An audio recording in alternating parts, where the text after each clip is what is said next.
Enjoy this episode of Low Moon Palace Paiges. Okay, so this will be Palace Paiges, September 21st, the third Sunday in September.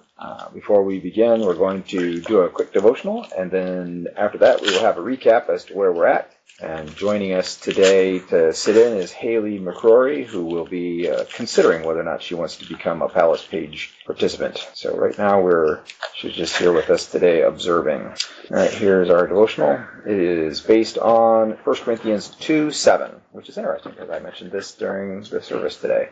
There's a body of truth. Oh, I gotta read the verse. But we speak God's wisdom in a mystery, the hidden wisdom which God predestined before the ages to our glory. That's 1 Corinthians 2:7. And it says, there is a body of truth that infects, revives, transforms, and continuously renews the human heart. It's hard to put it into words. It's not enough to say God loves us, but the Holy Spirit must imbue these words with their special meaning. It's not even enough to say that we will live forever, but there is more to know of it, and it is to be known by a people made in His image.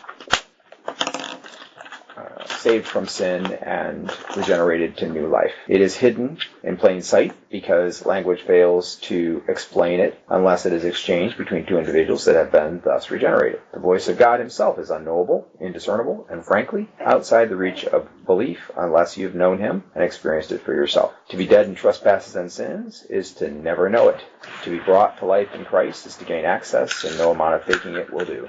Also, I think that to know it is to desire it, and to compare it, having known it, to the things of the world is to find the world sorely lacking in anything at all that comes close. Therefore, it is not knowledge that saves or changes, but His presence alone. That is what we need. And while we cannot understand it, if we have not been there, we can feel that we do not have it and desire it, which can start us on a road of repentance, and He can do the rest.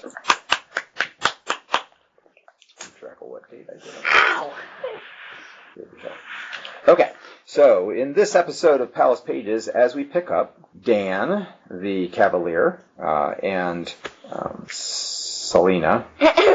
You couldn't remember my name? That's terrible. I drew a blank for a second. Anyway, they are staying in the little village. And you were staying in Maury's mill, which is a big mill, wind mill, basically, that the wind blows the arms of the windmill, and they use that to grind up grain into flour. Maury is a pretty prominent person in town, as you saw. Not only he feeds a lot of the town, makes meals and stuff like that. And then on top of that, he offered you hospitality, and he said he would never turn down hospitality to somebody in need. You spent the night. During the night, you had an attack, basically, by some ghouls, undead creatures, that came to try to steal the boy, apparently, or whatever they were actually up to.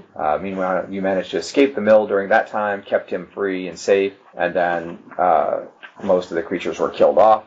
Found a random cat. And then during the time when you went looking for the boy, Ollie is his name, you couldn't find Ollie, but you did find a cat, and the cat fled with you. And then when you came back, the cat had returned to the room where Ollie was staying, and then when you went in, you found Ollie back in his bassinet.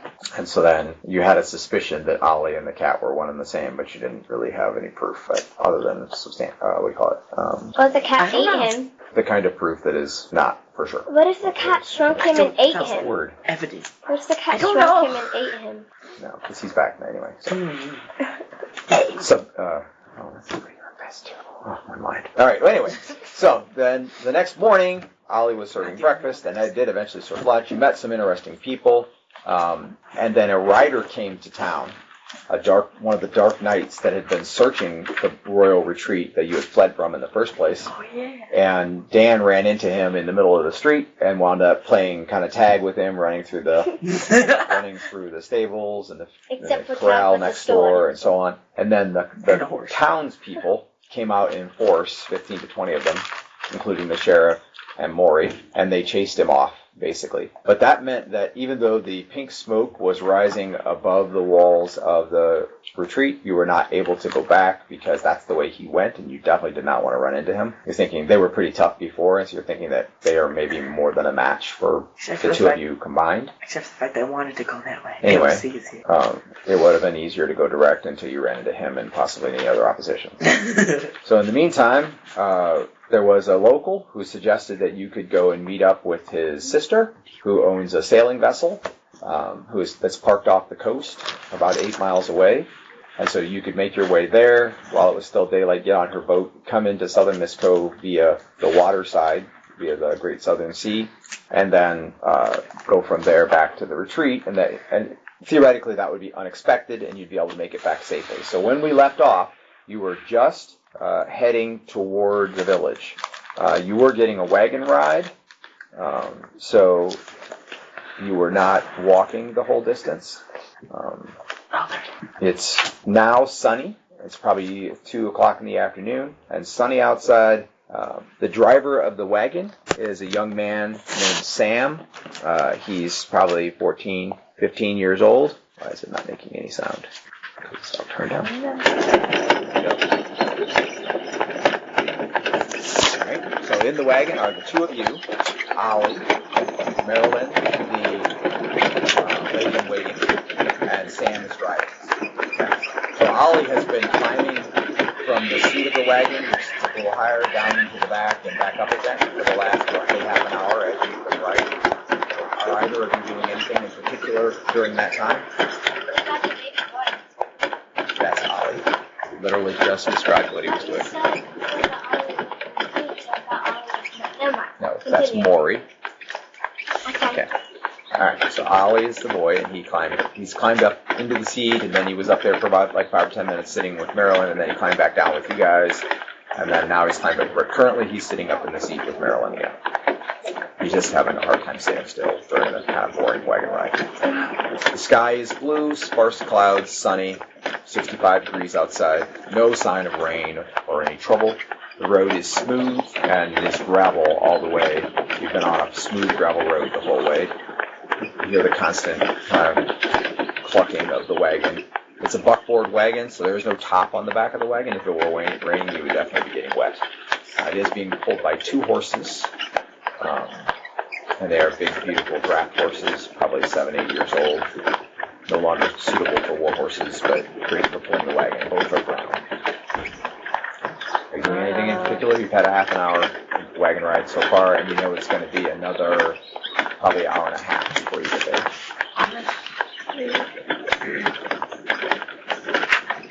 All I could do is, I have a pink ribbon.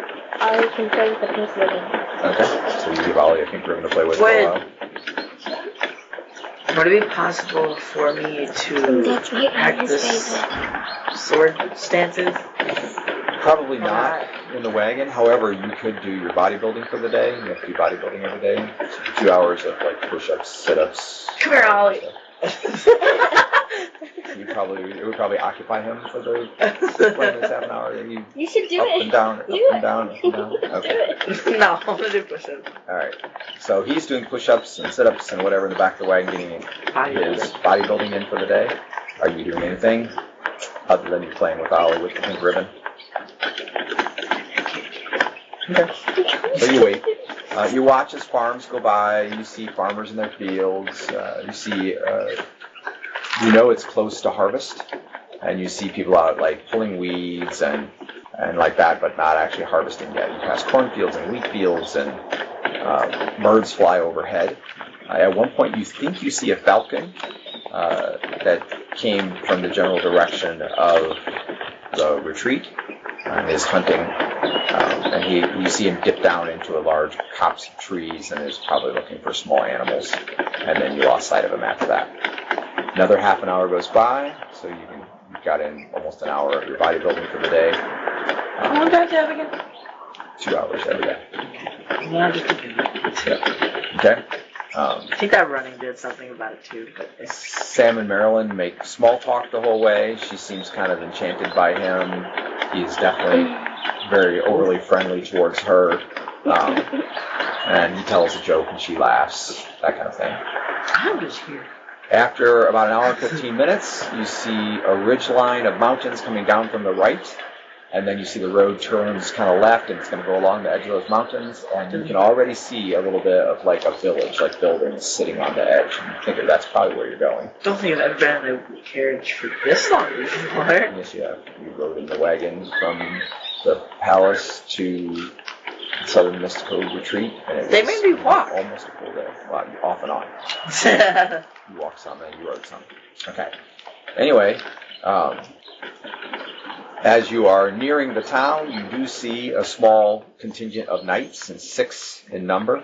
But they're not dark knights. They're actually wearing tabards of the Southern Mystical knighthood, and which is a white field with a blue rising lion with its claws up like this. Basically. I guarantee Dad's He's gonna give us dark knights. He's gonna make us go into some kind of danger. Because that's what we always see knights before we go into danger. Because then Dad gives us a way to get out using the knights. So if now he's going to tell us we're getting in character, not out of character. It's role playing. Role playing. That's not what came in. I know. This is the point. Okay. Anyway, so Sam guides the wagon. You make the journey. It turns left, and you see the town laid out before you. It's about 60 buildings, which is quite a bit. It's a lot more than Maury's town. You see a marketplace off to the left.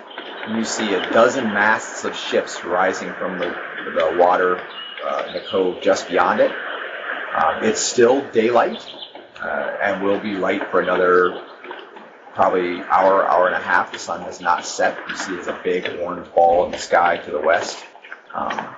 And he picks his way through town. You have to stop a couple of times as they're waiting for somebody to get out of the way.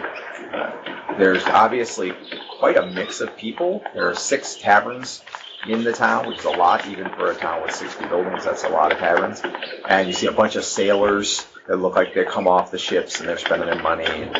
As you pass one tavern, you hear the sounds of like hooting and hollering and arguing inside the tavern. Mind you, it's not dinner time yet, so these are probably men on shore leave. So they have to stop a couple times in the street as it's blocked.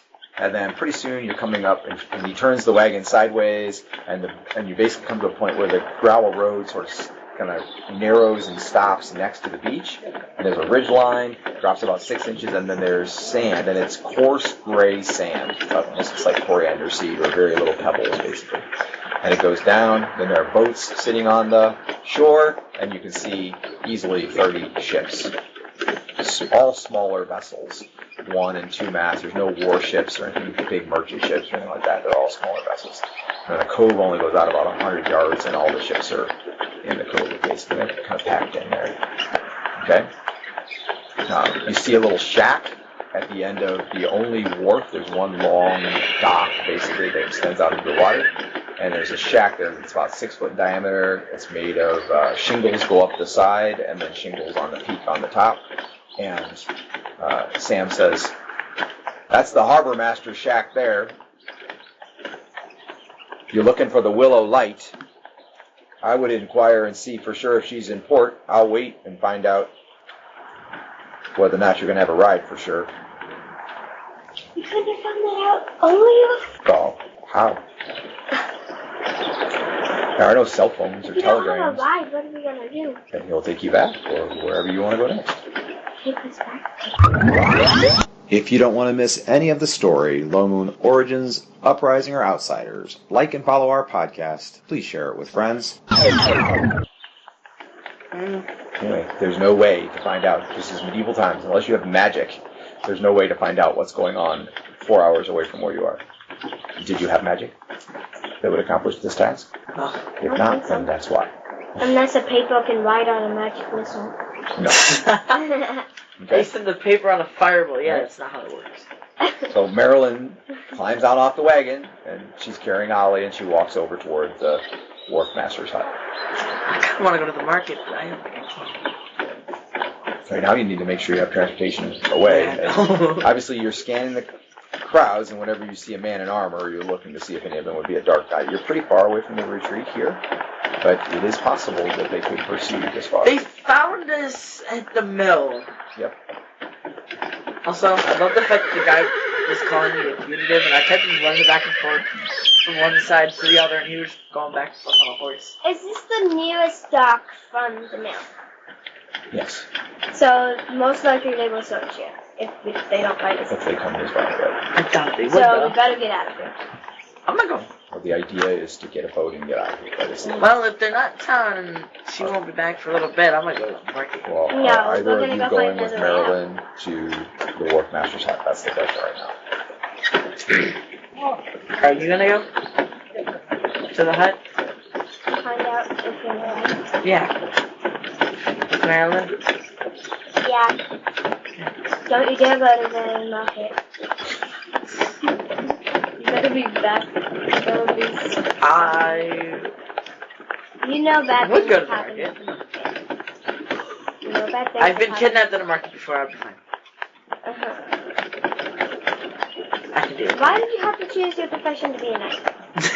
I'm not sorry. Okay. So you and Marilyn head to the Wharfmaster's hut, and you're heading to the market. Yeah. Okay. You have the janitor's contact me. Not that simple, Dan. Yeah, it is. Okay. So as you approach the hut, as I said, it's like more than 6 foot in diameter, about 10 foot tall, comes to a peak at the top. It does have a little post, a little flag, and the flag is blowing in the wind away from the water right now, so it's blowing into the cove.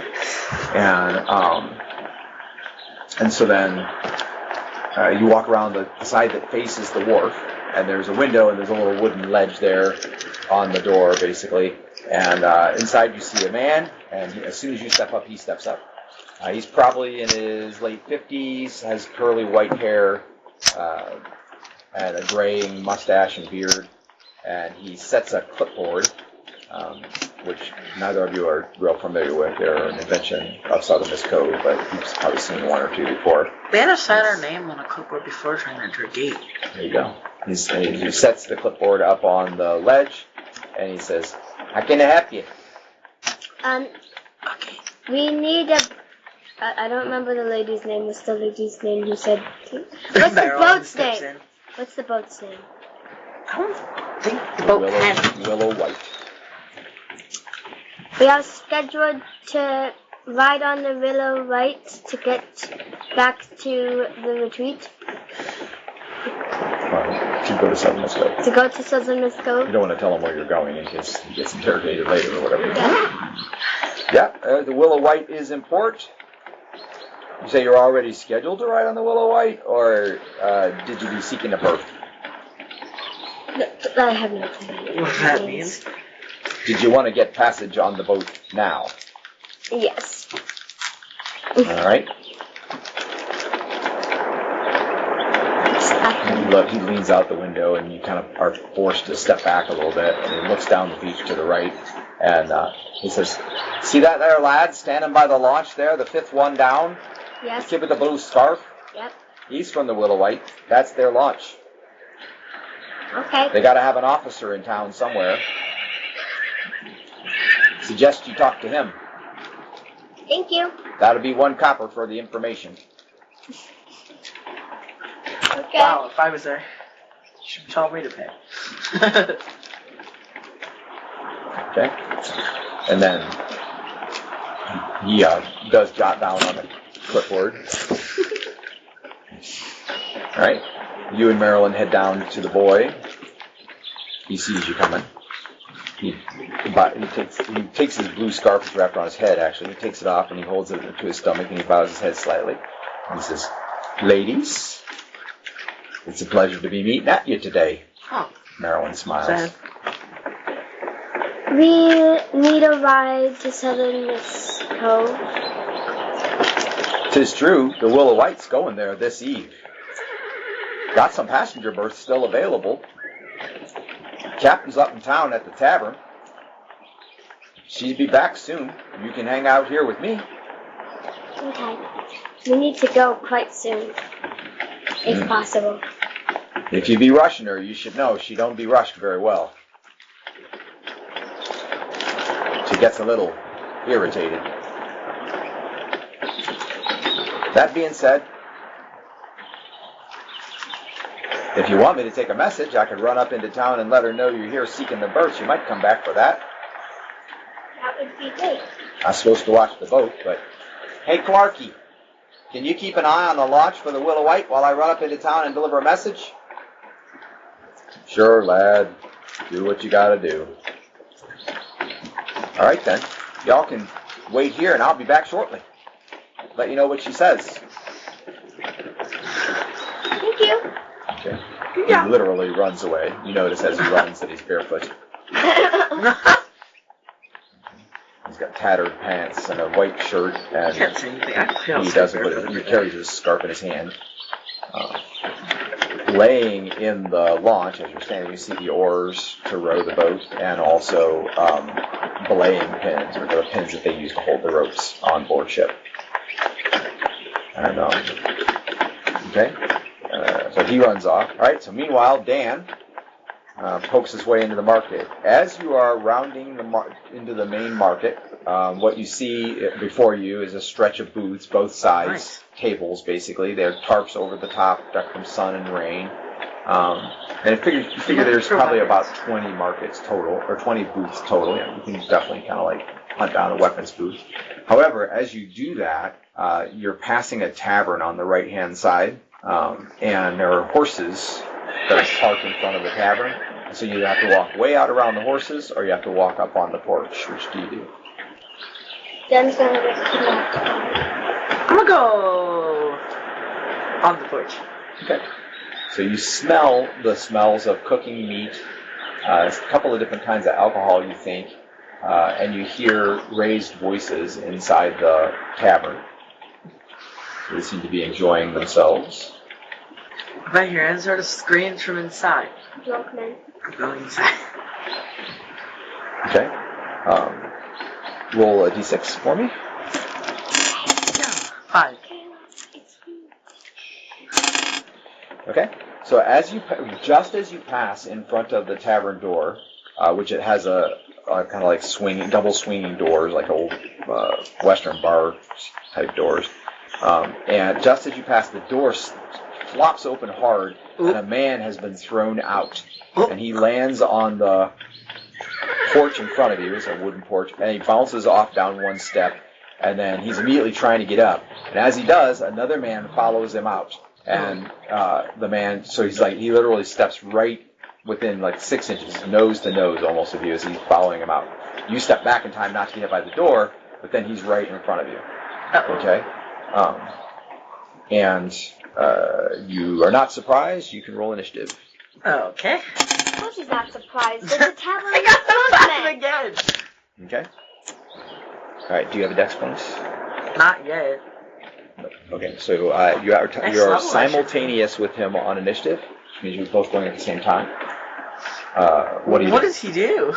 What does he You're have? simultaneous, so What does he have? nothing. Open hands. I'm just gonna go. Bye-bye. I'm gonna run away. Okay, so you're going to run across in front. Like, try to go around him or go back the way you came? We'll go around him. Okay, right? So, as you're trying to go around him, he tries to grab you. No, that's the thing. Which he does. And then he throws you into the street. What I did? Selena It is seems like he wiser was than Dan. throwing you at the guy that he had chased outside, but he missed. What did So I do? instead, you bounce off the ground, Quiet. and you take 4 points of damage, Ow. of which one is Dan real. never learns. Okay, I'm at 31. Yep. So only one of them are real, so once you rest 3 minutes, the other 3 will come back. Okay? So now you're in the... Technically, I'm at 32. If Right. one of them are Were you at 35? Yeah, I was So at right half. now you're at 31, but once you rest a minute, one will come back, and then another minute, another one, and so on. So right now you're at 31. I'm still You gonna go to run. 0, you still go to 0. Okay, anyway, so you scramble up off the ground. You see that the guy who first came out charges back up toward him, and they're wrestling on the step. I don't want to get involved with that. I've done enough of that already. Okay. Checking to see there's a small chance that a horse nearby will step on you or something. Nope, nothing does. The horses skid around a lot, and there's quite a bit of like neighing and stomping, but no one. I'm gonna go back to what I was originally gonna do. I'm gonna go find some buttons. All right, so now it's easier probably just to go around the horses and off to the. Okay. Yeah. All right. And so as you're walking and calming down on the way into the marketplace, you gain 1 point back. So now you're down 3, one of which is real. Okay. The fight continues. There you hear quite a bit of like punching things and throwing, and some kind of sounds like glass grove or something like that. Oh, someone got thrown through a window. Well, they just dropped the glass.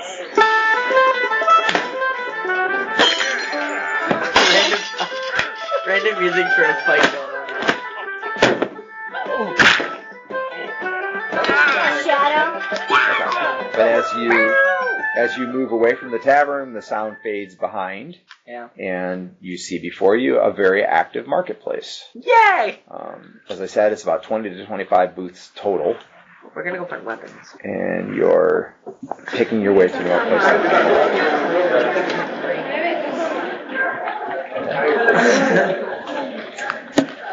All right. So as you look for weaponry, you're just looking for a booth that sells weapons in general, right? Yeah. Okay.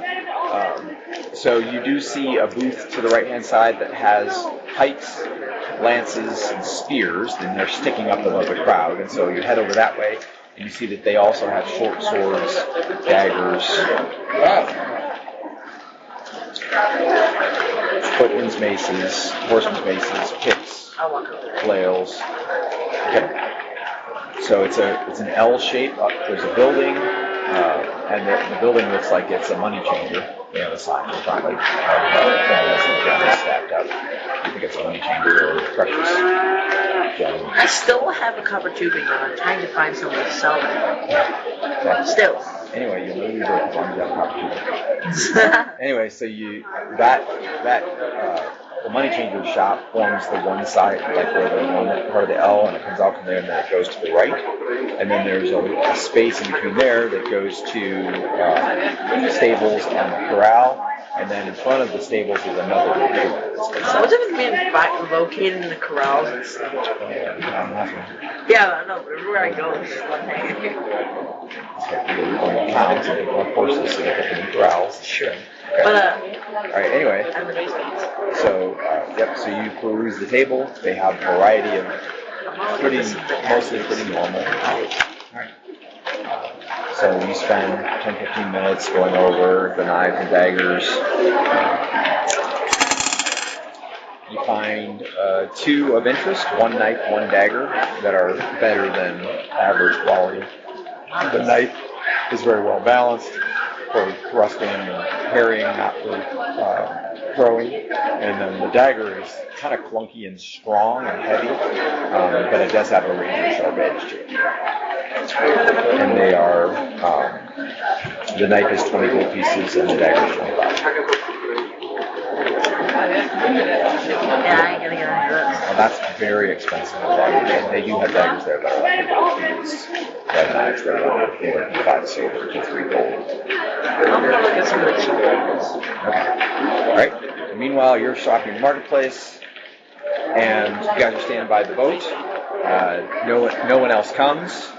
While you're standing there, you see him run off, you see him disappear into town, rounding the corner, probably going to the tavern to find the captain.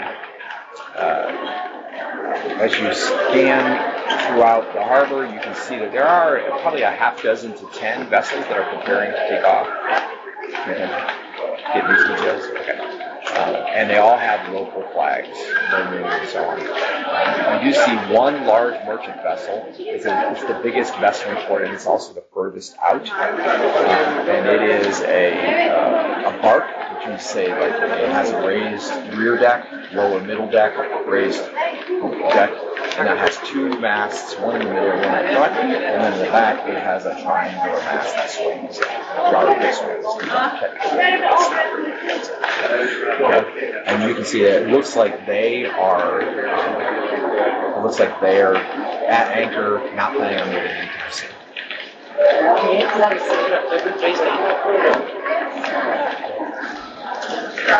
Okay. That flag, after you watch it for a minute, that flag glows, and you recognize it as Lavarian. So Lavar is a nation that is to the south. The elves are very familiar with them. Your nation runs caravans back and forth across the desert between Lavar and the Elves. You don't personally, obviously, but you trade there a lot. You also know that that is where the dealings of your father's brother, which is your uncle, were. Something to do with trade dealings with Lavar is what got him in trouble. And So it just strikes you as interesting that there is a ship that probably would be headed back to Labar. I mean, it wouldn't be that hard if you wanted to yourself sometime get on a ship heading to Labar and try to search out what's going on with your own.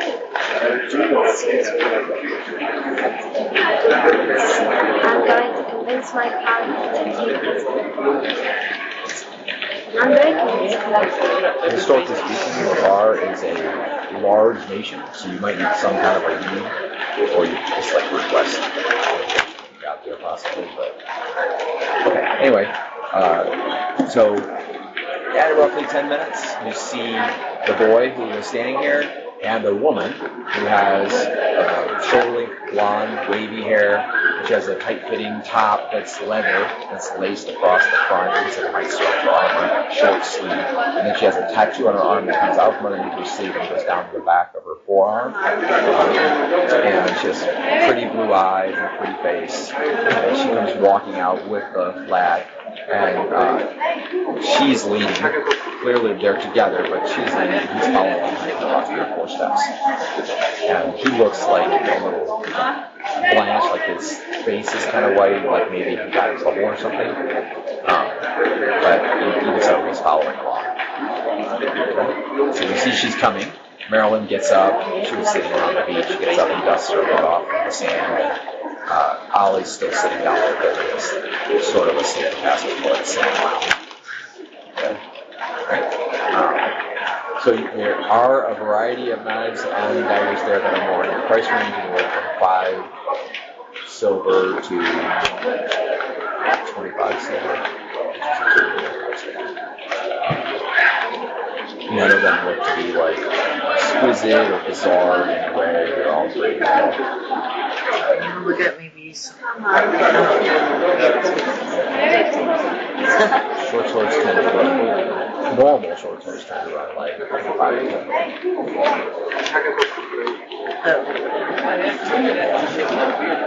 You probably afford one, but you already have one. Yeah.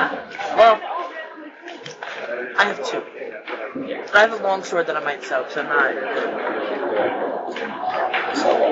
I might talk to him about that. Stop carrying it around.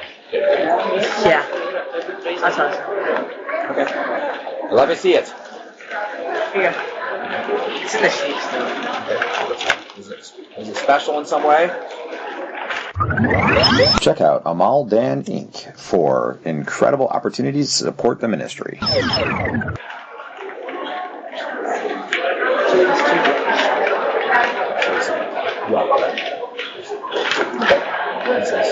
I'll give you 40 gold. Okay. You want the sheets, too? Yeah. Comes with it, right? Right.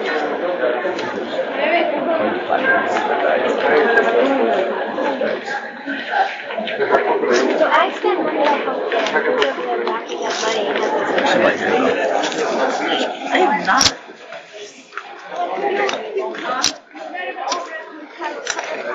Because I hope. What? Sorry.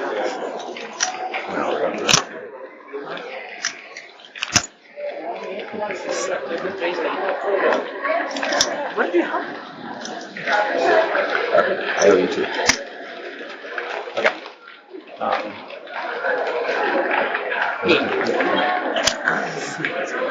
How about this guy?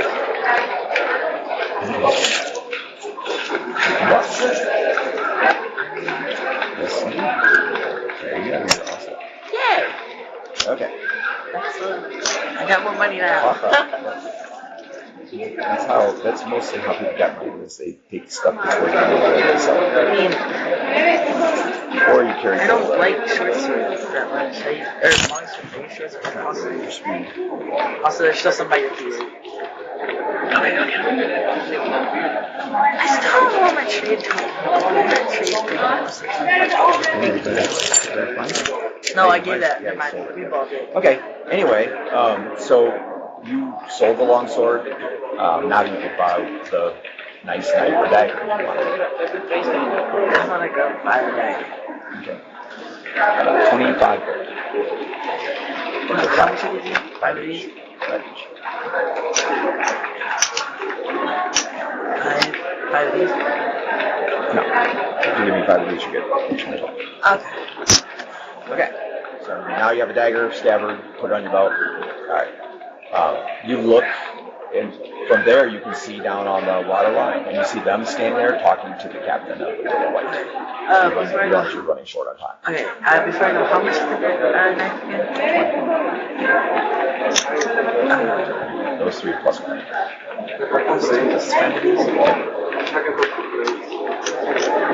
Don't worry about running out of money. Selena will always pay. Yeah, I doubt it. Until Selena runs out of money. She I just had a couple of copies. I'm always trying to be nice and paying for the stuff that the group needs, and now I'm out of money, and he's over here racking up money. Well, you guys gave a lot of money toward getting your parents. We would have a lot, but we didn't. Okay. Anyway, so then you're heading back down there. Yeah. So she steps up to you and she says, "I'm sorry, were you looking for me? Yeah. I am Captain Laurel, captain of the Willow White. I understand you ladies were looking for berths to go to Southern Miss Code later today, or perhaps as soon as possible. That could be arranged. The normal going rate is 3 silver pieces per person. Okay, so We will take you down, and we'll get you there tonight, overnight. We usually leave on the ebb tide when the tide is rolling out. That helps us get out of the harbor without any issue. we can pay 3 silver pieces per person when my friend gets back. The boy can ride for free, of course. You have a friend? Yes. Okay. I paid for all the other chariots and boats we rode on. We never rode At that any point, you boat. see Dan walking out of the marketplace, heading With this a way. knife. He's showing you a knife that he bought. Another knife. Yes, that's A it. knife finish. Yeah, that's it. Hey, I got Okay. 4 knives. So, 5 you join them. You meet Laurel, captain of the Willow White. This is your companion. Yes. 9 silver pieces to take the 3 of you and the boy up to Southern Miss Cove this evening. Wow. Smiles. Just smiles at him. I can change with the gold piece. Grab it. Yeah. Yeah. Hey, look, I'm keeping that one. It's the one that has a pure carving on it in the game. But I just looked up on it. What's back? Yeah, she bought money with money. But it's cool money.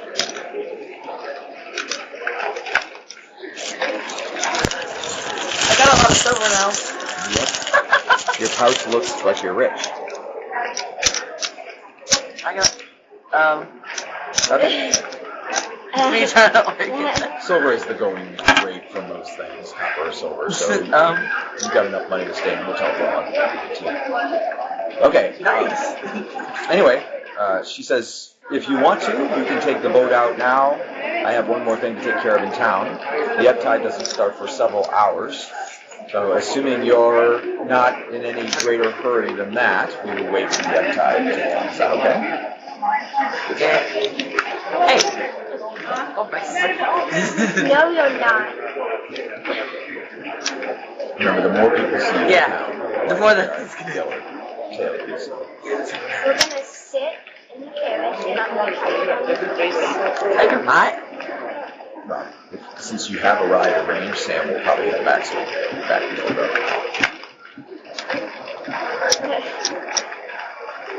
He does give a piece of paper to Marilyn for his little note. 3 stacks of 8 and 1 stack of 7. Okay. So the Blue Scarf lad takes you out on the launch. It's a single-masted vessel, long, thin. There are very small quarters, so each of your rooms are 4 foot by 6 foot. So there's just enough room for the bed, and then there's actually probably a hammock, and then there's open floor from there over, which is about 2 feet. And then you can go under the hammock, obviously, and store stuff underneath. It's a 4x6 room. Each of you has your own room, and then Ollie will be in the room with Marilyn. Okay? I'm not taking my Nope. Huh? But I would take the extra weapons off. Okay. So you hang out, and you can finish up your bodybuilding and also train with all the short sword. I did 2 hours bodybuilding. Yeah, so you can do the training for the short sword. Yeah. 2 hours back every day. You need 2 hours of short sword, 2 hours bodybuilding every day. Eventually you'll need 2 hours with your mace or whatever the next one is. You need 2 hours with your lance, but clearly you're not going to get that. I don't want to. What about dagger? Yeah, I agree. You're not a knight unless you need a lance. I know how to. The weapons go in a certain order. Lance is actually first, then short sword, and then either mace, pigs, something like that. So that's one behind in your lance training. So you've never probably been caught up in your lance training because of the way you came up. So. I've never been. I haven't been on a horse. Yeah. So your knight would train you. I'm kind of busy. Okay. I'm busy trying not to die from other nights. Aboard ship, things quiet down considerably. Just the occasional someone talking, that kind of thing. The water does lap the boat, and you constantly hear that. And then about 2 hours in, the weather changes slightly, and you begin to get some steady winds that are kind of a little more gusty, and also distant thunderclaps that sound like there's a storm. Nope. It's not like Selena is kind of a lot terrified of lightning. So Can I predict weather real quick? Okay. Yes, you can. You have it in memory. I thought you did, because last session you read off them, and that was one of them. Yeah. Okay. Predict me weather. All right. So a storm will hit the harbor in about 2 hours. In the meantime, it's going to rain lightly, and the rain's going to get worse and worse, and then the storm will hit in about 2 hours. I'm gonna go tell the captain about that and Okay. You tell the guy that's aboard ship, because she's not currently aboard ship. Yeah. And then he passes the word, and then within about a half an hour of you telling him, she gives the order, and they start making preparations to leave harbor. So he realizes if they're going to make it today, they've got to go now. It's a triangular rigged ship, which means the wind that's coming in from that vessel will still be enough for them to get out of the harbor and head down toward southern Cove, because they can just swing the boom around and catch the wind, and they can almost go into the wind, almost, not quite. Why did they have to leave before the storm hit? So if they don't leave before the storm hit, they won't be able to leave until after the storm's over. So normally they were waiting for the ebb tide, so the tide just kind of goes out, depending on the part of the world, but sometimes in nightfall and midnight, the tide just kind of ebbs out at 2 a.m. And they were waiting for that, because that just sort of like slowly moves you out of the harbor then, as the tide goes out. But with the wind coming up, they have enough wind to go, and they'd rather not get caught in the storm. Is that good? Yeah, because once the storm comes up, they won't be able to go out. Well, I'm just going to try. Or they'd have to go out sailing in the storm, which would be dangerous. Right? Train. Yep, so you're training, and it's raining heavily. The gulls are fishing like crazy because it's storing up a lot of fish, and the ship starts to get underway. Ship so much just because they eat fish.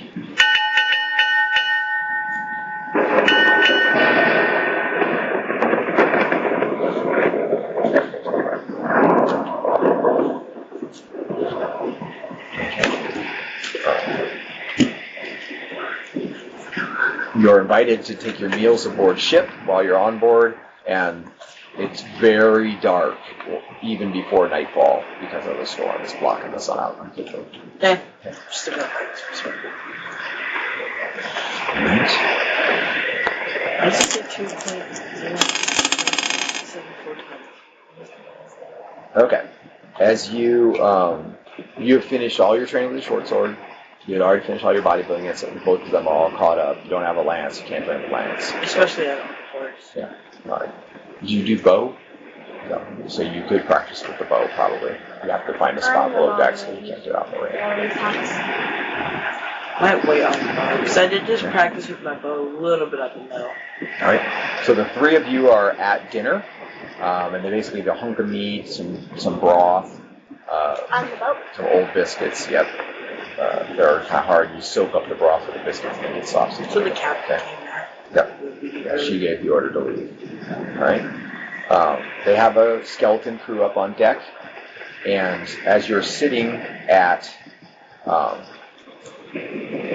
dinner, and the captain's not taking dinner with the crew, she takes it in her own quarters, but you guys are not invited to her table that night. And the crew's kind of laughing and stuff, but the boat is rocking heartily, so I need both of you to save versus Constitution to see if you're seasick. Roll a 20, equal or less than your Constitution. I already worked through a map. Oh yeah, when he mapped, he threw did up too? and I did it. No, You almost. I sucked it down. I sucked it down. I got 13. What was it? Constitution. Rolling D20. Yep. One. 9. I matched it. Okay, so both of you are fine. So you don't get seasick. You'll be fine. Nessie likes to get by. Not long after, so let's see, it would be 6 bells in the evening watch. So about 2.5 hours, 3 hours into the evening watch. They're 4-hour watches. And you guys are just finished up eating, and they're like collecting up the wooden bowls that they use. And there's a guy there who's the cook aboard ship. He's a big, heavy dude. He's really big around in the middle and kind of short, so like 5 foot tall. He's got a bulbous nose, and as he's just coming through and making sure everyone got enough to eat, and his crew, the cook's assistants, are sitting down to eat. And a man enters who must be a junior officer, you think, aboard ship, and he makes an announcement to the cafeteria where you guys are just getting ready to get up and go. Marilyn's there as well. Ollie's there. He's asleep on Marilyn's lap. Anyway, he says there's probably like 7 or 8 other crewmen there, plus the 3 of you and Ollie, and he says, all hands on deck. Captain says a sail off the eastern bow, and it's suspicious. And they jump up, and they're grabbing their stuff, and they rush out of the room. Okay. Captain said, what?